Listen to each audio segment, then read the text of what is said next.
Kung alam kong mas matalino ako, puking ina, di ikaw na jam. Ikaw na tumakbo. Since na mas matalino pala itong si Jam, baka pwede, eto na lang. Tumakbo ka na please, parang awa mo ng puking ina ka. Di ba? Hindi porket kung ganyan yung ano mo. Hindi kasi baka hanapin nila yung close sa 32. Di ba?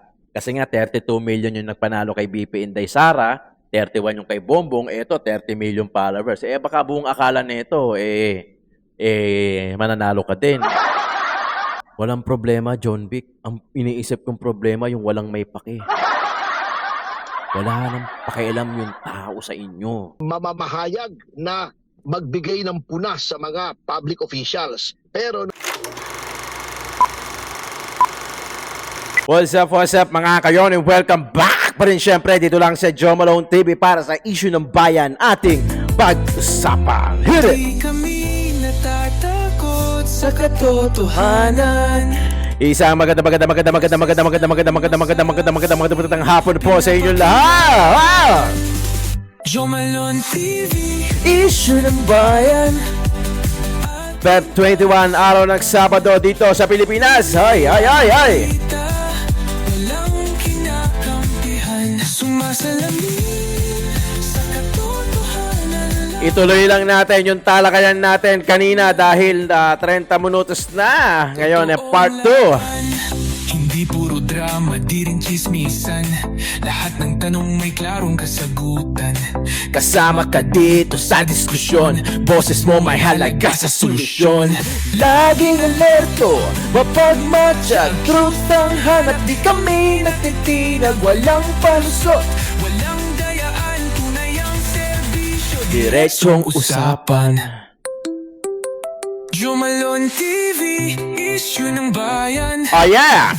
Ating pag-usapan, tunay na balita. Walang kinakampihan, sumasalamin sa katotohanan lamang para sa mamamayan. Totoong laban. Walang kulay, walang kampi. Balita, talakayan, katotohanan para sa bayan. Oh yeah! What's up? Magandang umaga, hapon o gabi. Today is Feb 21, alas 2 dito sa umaga. Ang airtime nito is alas 5. Team Replay. Shoutout sa inyo lahat dyan. Mega love shoutout sa lahat ng viewers na nanonood, nakikitutok at nakikinig at nakikibalita kung ano na nangyayari sa Pilipinas. Joe Malone TV, issue ng bayan. Paki-double check mga kayo kung nakasubscribe ka na. Kung hindi pa naman, paki-subscribe at paki-click na rin yung bell icon natin. Sa description box sa baba, merong mga link doon na YouTube din. Yan yung mga backup channel natin. Dahil as of today, yung channel ay yung page ni Master Judea, nabura na ni Facebook. Kaya gumawa siya ulit ng bago. Pati ata si Boss Dada. Kaya yari. Ang ibig ko sabihin, talagang tatrabahuhin. So, bago nila gawin yon, meron tayong mga backup channel dyan sa description box. Pakipuntahan, pakiclick, tapos, may alikabok. Tapos, makikita nyo na yung mga backup channel natin. Paki-subscribe, pakiclick na rin yung bell icon. Grabe, malikabok pa rin, no? Okay, sige. Malikabok sa office. Game! Mega love shoutout ha. Paki-subscribe, palambing na lang mga kayon. Tuloy ang laban at yun na nga, nag-declare na nga ng pagtakbo si BP Inday Sara at naisip ko as early, magpagawa tayo ng cup. Diba? Magpagawa tayo ng cup at saka t-shirt na din. So tignan natin kung hanggang saan yung kayang abutin. Paki-comment nga dyan sa baba.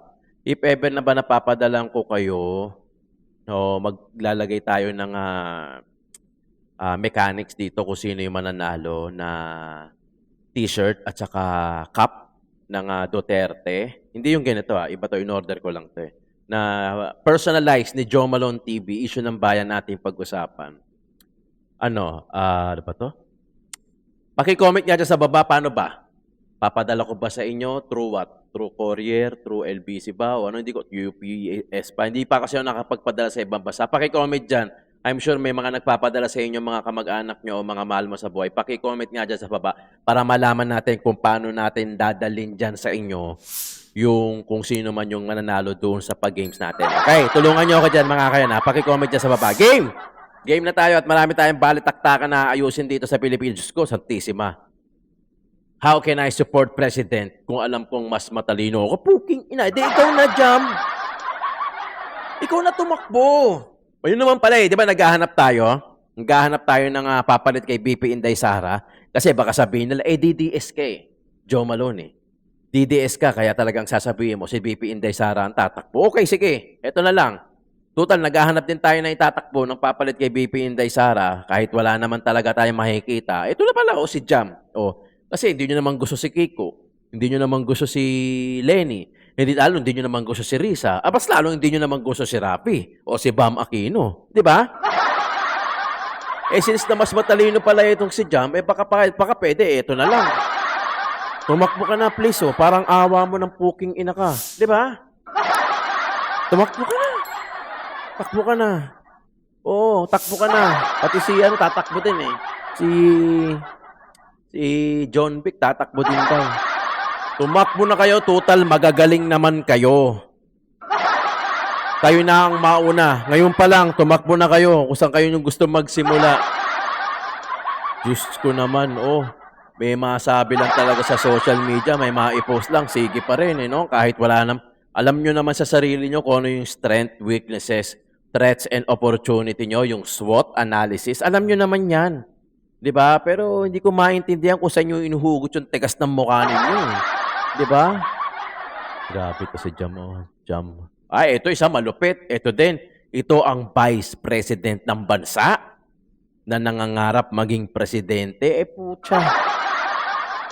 Isa ka rin no? Sana tumakbo ka na lang politiko. Hindi ka na sana nagpare. Uso ba ito ngayon? Uso ba ito ngayon? Yung mga ibang pare, hindi naman lahat, ha?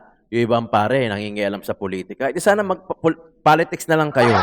Political analyst, o kaya political na mismo, tumakbo kayong barangay tanod dyan sa lugar ninyo, chairman, mayor, kasi total, mukhang magagaling din kayo, no?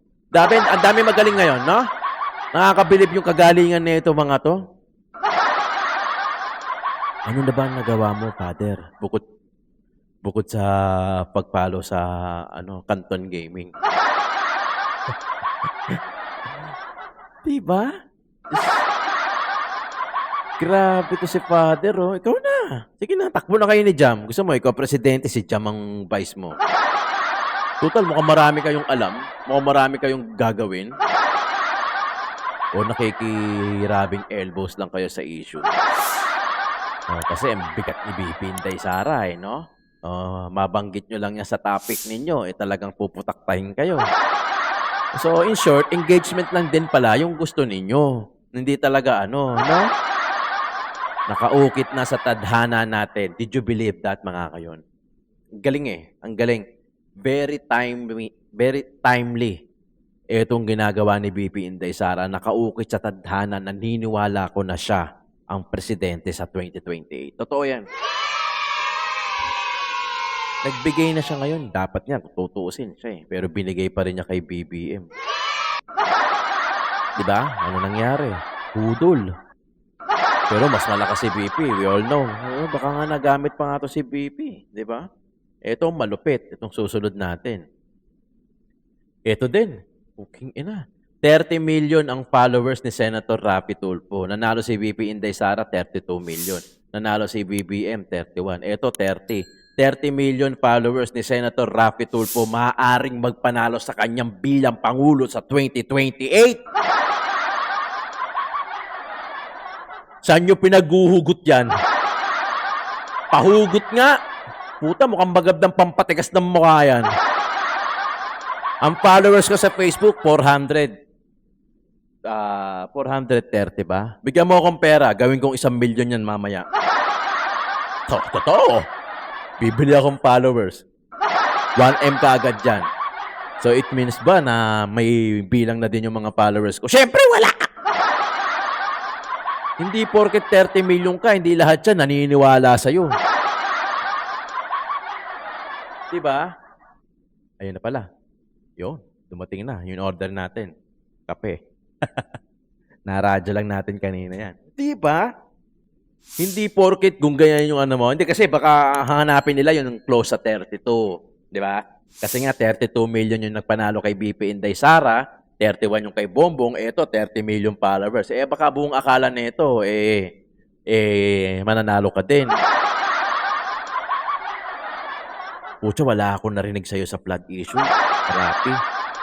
Alam mo kung saan ka magaling? Doon sa mga naghihiwalay na mag-asawa. Na si asawa may kabit. Yung tomboy na matagal na nag-abroad, niloloko ng kabit ng kasamahan ka ng partner niya rito. Part 1, 2, Part 2, Part 3, Part 4, Part 5, susundan mo, di ba?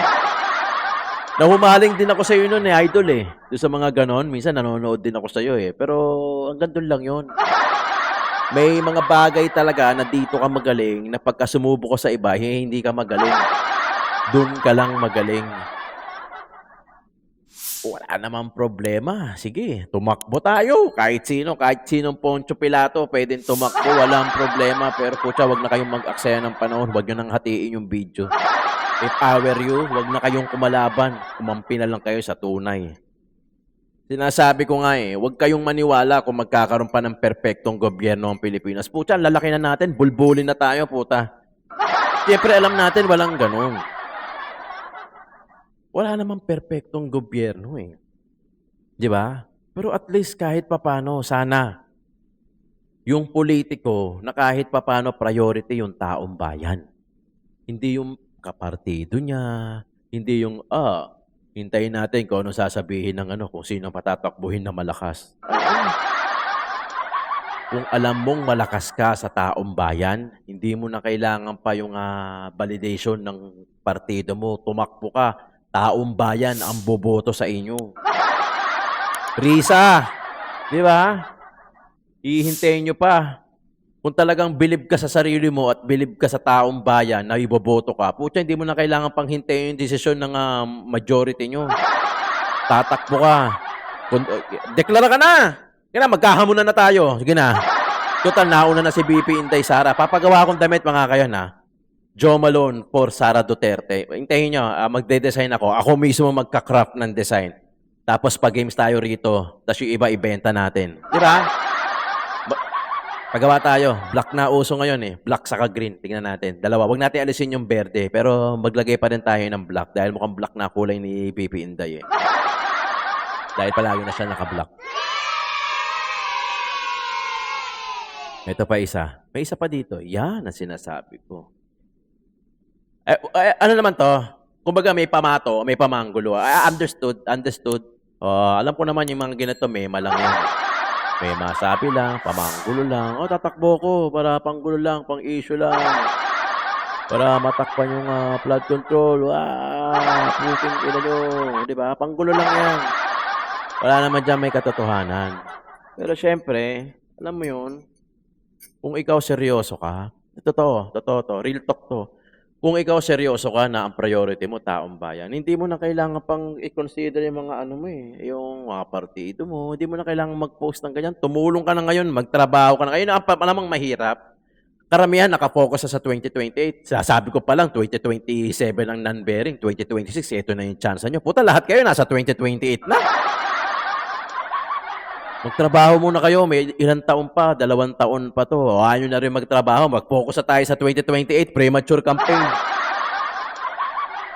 Alam nyo, nagparehistro talaga ako para kay Isko Moreno, para kay BP Inday Sara. Saka yung senador, yung PDP Laban, putya, nagparehistro talaga ako. Sabi ko, hindi pwedeng hindi ko iboto yung PDP Laban, +2 ako. Binakabisado ko yan. Kinabisado ko lahat, di ba? Pero ilan lang yung napaupo, putya. Ewan ko ba? Kung fair lang yung labanan dito sa Pilipinas, kung fair lang yung botohan, hindi ko sinasabing may dayaan kasi baka balikan tayo. Pero ang problema kasi niyan, nasabi ko na. Saka walang problema, John Vic, kung tumakbo ka. Alam mo kung anong problema? Yung walang may pake. Yung walang may pake. Sa'yo, di ba? Panay ang sabi nyo na bumaba ng 2.8 yung crime rates. Pero alam nyo ba yung nabalitaan nyo? Yung babae, 15 anyos sa Cebu, itinali sa puno, ni-rape ng adik. 'Di ba? Tas galit na galit kayo kay Tatay Digong. Can you just imagine kung anak niyo 'yon? Anong gagawin niyo? Baka mauna pa kayo sa batas. Pag adik na. Bigyan mo sa pangalawang pagkakataon pero pagka bumalik wala na 'yan. Kaya nga hindi ako nag-adik eh. Kahit mga kabarkada ko nag-a-adik sa harapan ko. Imagine lumaki ako sa Tondo na kung saan harap-harapan ng bentahan, harap-harapan ng pwestuhan, harap-harapan yung mga makikita mong lulong sa droga, harap-harapan yung suntukan, yung tablahan, yung saksakan, yung barilan. Diyan ako namula. Diyan ko kinamulatan yung mga iilang kong kakilala na kaibigan na din na tumatakbo madaling araw po siya. Alam ng mga taga-Dagupan Tondo to. Na may mga iilan dyan tumatakbo madaling araw nasisira ang ulo ng dahil sa droga. Oo alam yan, Barangay 49. Sige, Tondo. Alam nila yan. Hindi ako magsisinungaling dito. Lahat ng mga kababata ko dyan, alam nila yan. Marami akong tropa na adik pero yung sinasabihin ako na try mo, wala ka naman pakisama. Anong paki ko, wala akong pakisama. Never akong sumubok. Bigyan nyo ng pangalawang pagkakataon yan, sige, para sa fair chance. Pero pagka bumalik pa sa drugs yan, wala na yan. Contaminated na yung utak niya, sabihin niyo na kung bias ako. Di ba kinuwento ko na sa inyo yung laderize? Kung paano magsimula ang isang patikim-tikim hanggang sa malulung, hanggang sa pumapatay na ng tao. Kinuwento ko na sa inyo, nahaba lang yung usapan. Alam nyo na yan, di ba? Walang problema, John Vic. Ang iniisip kong problema, yung walang may pake. Wala nang pakialam yung tao sa inyo. Naghihintay na lang tayo ng 2028. Walang kwenta na to. Wala naman din na kayong ginagawa. Wala na din. Hintayin na lang tayo ng 2028 talaga, mga kayon. Papasukin na natin to. Topacio. Topacio na ba tayo? Topacio na yan, Topacio na. Ang abogado na machong-macho at sexing-sexy. Yun. Oo. Attorney Topacio, nandiyan ka na ba? Ang sexing-sexing Ayun, no? abogado. The attorney sex appeal. Yun, no? Oo. Magandang gabi sa mga banateros. Pasensya na kayo sa lighting ko at ako'y pumarada lamang sa isang tabi kasi naaabutan na ako sa kalye at magsisix na nga.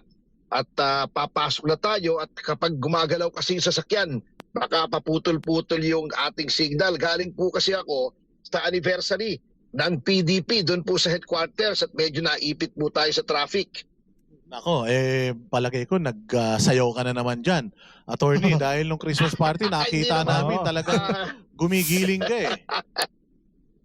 Hindi, ito naman ay parang planning to set the direction sa hinaharap nitong partido sapagkat alam naman po natin itong PDP ang lumalabas na natitirang genuine opposition sapagkat yung iba pong tinatawag na opposition ay co-opted na po ng mga oligarchs. Ito lamang po ang talagang mga tunay na lingkod ng bayan ang nandito sa PDP. Kanina po ba, attorney, napag-usapan nyo rin po ba yung pagpanaw ng kapatid ni Pangulong Rodrigo Duterte na si Sir Bong? Ano pong balita? Po.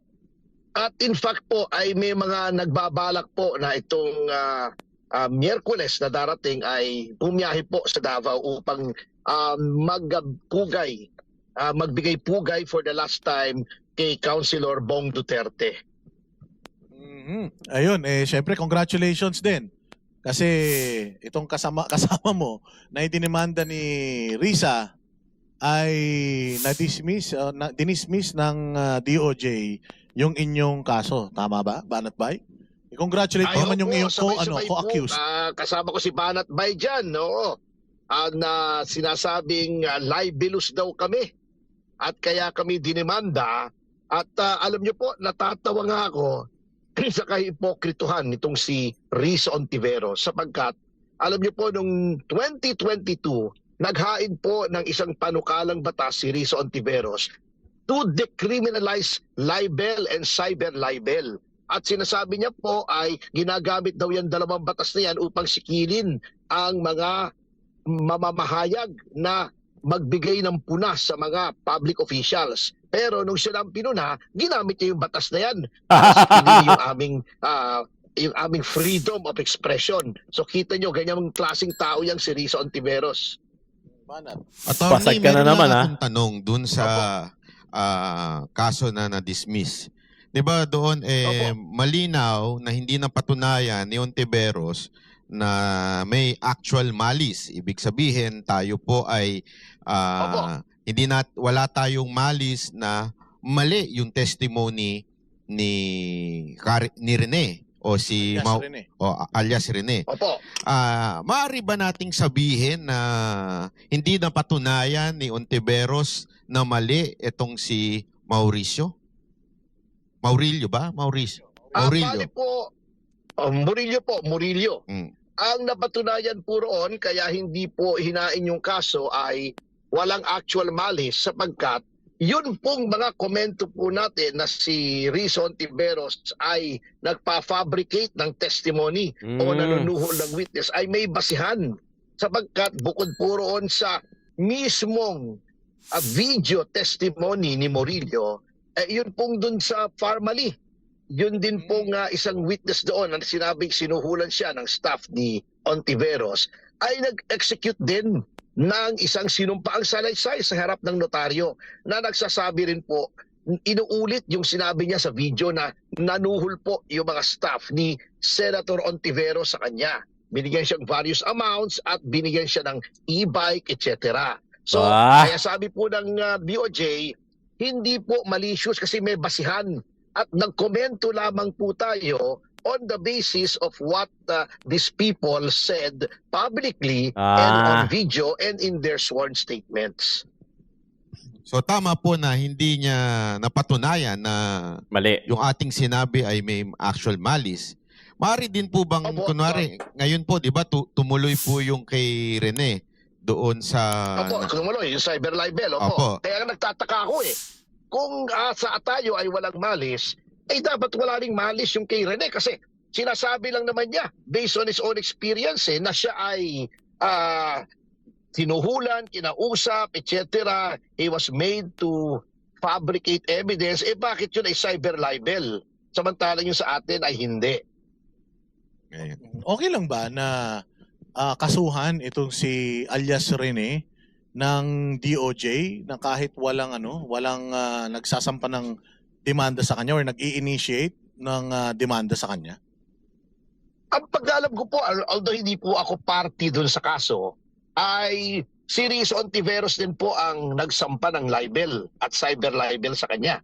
At ito po naman ay tinuloy ng ating DOJ at tuloy-tuloy na po nag-file ng information sa hukuman. So, malaki din ang chances na pwedeng ma-dismiss din ito dahil kung ang basihan ng kaso niya sa inyo, yung balita kay Maurilio, pwede rin may chance na ma-dismiss din itong kaso ni Maurilio sa kanila. Opo, para sa akin, paano magiging libel ito? Unang-una, ganun din po ang magiging batayan kung libel o hindi, which is actually kung in the case of Rizzo Ontiveros, since she is a public official, malice is not presumed. Ang burden of proof or onus probandi para patunayan na may malice ay nasa sa kanya. At ito pong with respect to the testimony of Murillo, ang subornation of perjury, ang paghahanap ng isang false witness ng isang public official is a matter of public concern. Sapagkat ito po goes directly into the heart of how she discharges her duties as a public officer. Kaya saka in the first place, kaya nga kayo public servant eh. 'Di ba? Sana nag-private citizen kayo. Kumbaga parang ano lang 'yan eh. Kung ayaw mong maistorbo, kung ayaw mong pasukan kayo ng kung sino-sino, mag-subdivision ka, mag-village ka. Doon private, kung saan private yung buhay nyo. Walang masyadong nakakapasok. Ultimo basurero, hindi makakapasok sa inyo. Pati yung mga magbobote. 'Di ba? Kaya nga kayo nandiyan, public servant, tapos inis na inis kayo pagka kayo ang pinupuna. 'Di ba? Yun naman yung mali. 'Di ba? In the first place, dapat nga hindi kayo balat sibuyas eh. Dapat ano kayo, hindi na po sila may matigas ng muka. Pero pwede rin kung matigas talaga ang mukha ninyo, 'di ba? Pero I mean, 'di ba dapat ano kayo, dapat mas open-minded kayo, 'di ba? Hindi kung mali, patunayan sa korte, 'di ba? Hindi yung basta kaso-kaso ini-intimidate nyo, 'di ba? Pinapaigot nyo, nilalaro ninyo. 'Di ba? Yan ang problema sa atin eh. Pagka walang pera yung kalaban, patay. Tiyak makukulong 'yan, 'di ba? Kaya ano sabi ng mga ilan, ang batas sa Pilipinas para sa mayayaman lang. Kanino ba namin nakukuha yung ganun idea? Eh, dun lang din sa mga pinapakita ninyo. 'Di ba? Grabe nga kayo magprotekta ng ng mga suspect eh. Pero yung mga biktima, wala na. Sorry na lang. 'Di ba? Nakita niyo yung pinatay na 15 anyos, na pumatay adik. Puta, gawin niyo rin yan. Ang gawin niyo diyan, alagaan niyo, pakainin niyo, tapos gawin niyo santo.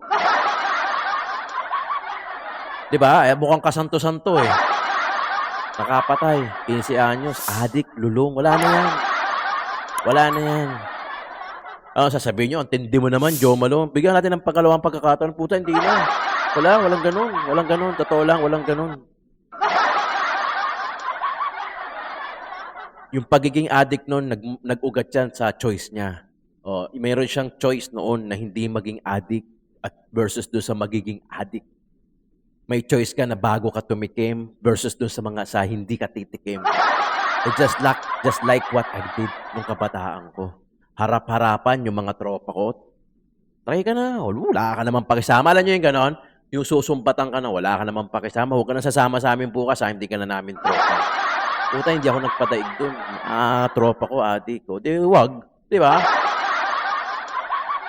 Choice ko yun eh.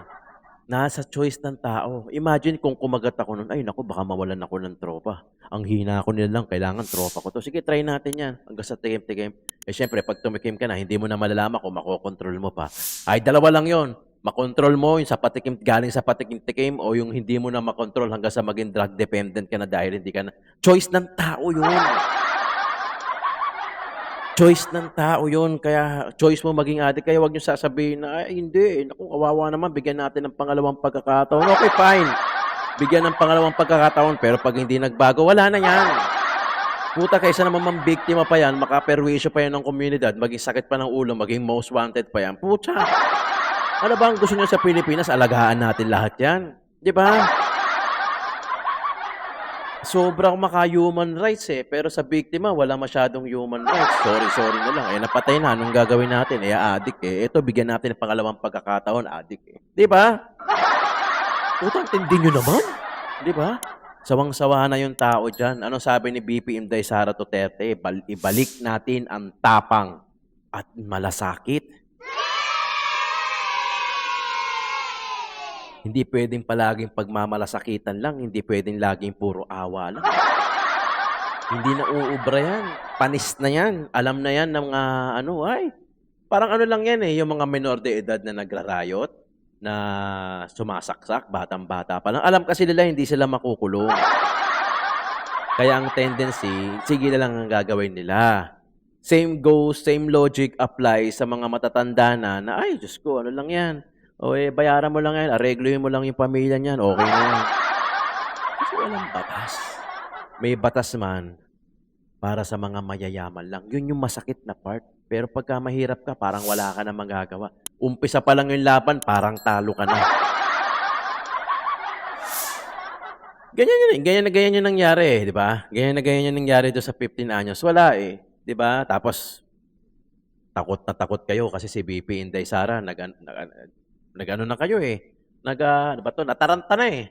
Nataranta na yung yung mga magkakalaban, yung pula, dilaw, pink. Pangina kahit ano pang kulay ninyo. 'Di ba? Nakaukit sa tadhana na si BP Inday Sara yung magiging presidente sa 2028 sa ayaw at sa gusto nyo. Binigyan ko na kayo ng choice. Okay, sige, kung ayaw nyo kay BP Inday Sara, sino pa upuin natin? Nak ng puta naman. Bigyan nyo naman kami ng matinong option. Payag na nga kami, papayag na nga ako pala, ako lang pala. Na sige, kung hindi ayaw nyo kay BP Inday Sara, okay, sige, sino? Puta, huwag kayong magpaupo ng circus dyan na malambot pa sa bakla. Hindi natin kailangan ng malambot. Hindi rin natin kailangan ng sobrang tapang. Kailangan balanse lang. Kaya nga tapang at malasakit yung sinabi ni BP Inday Sara. Hindi kasi pwedeng malasakit lang, aabusuhin ka ng tao. Totolonggisin ka ng Pilipino. Pagka nakitang lalambot-lambot ka, ay wala, hindi mo mapapapatino yan. Maniwala kayo sa akin sa sobrang tagal ko sa Tondo. Hindi pwedeng puro malasakit lang ipapakita mo. Kailangan pakita ka rin ng pangil, magpakita ka rin ng bangis, magpakita ka rin ng tapang. Dahil aanderin ka lang yan. Sindakan ba? Di ba? Ngayon, natataranta kayo kung sino-sino na kayo. Kasi kailan nyo, ba't sinabi ni BP Inday Sara as early as possible? Para lahat mapapaisip, putang ina no. Tatakbo si BP Inday Sara, ano nang gagawin natin? Huwag na kayong pumirme sa impeachment, mga baka ng ina nyo. Hindi malayo at hindi malabo dahil karamihan ng mga nakaupo talagang mga grade A. Mas gugustuhin nila yung posisyon nila ulit, mapaupo sila kaysa masabit sila dahil matatandaan kayo ng Pilipino. Lahat ng pipirma sa impeachment, matatandaan kayo at sa susunod, hindi na kayo puputo niyan. Yan ang totoo. Hanggang mamaya ulit mga kayon, Joe Malone TV, Issue ng Bayan, ating pag-usapan.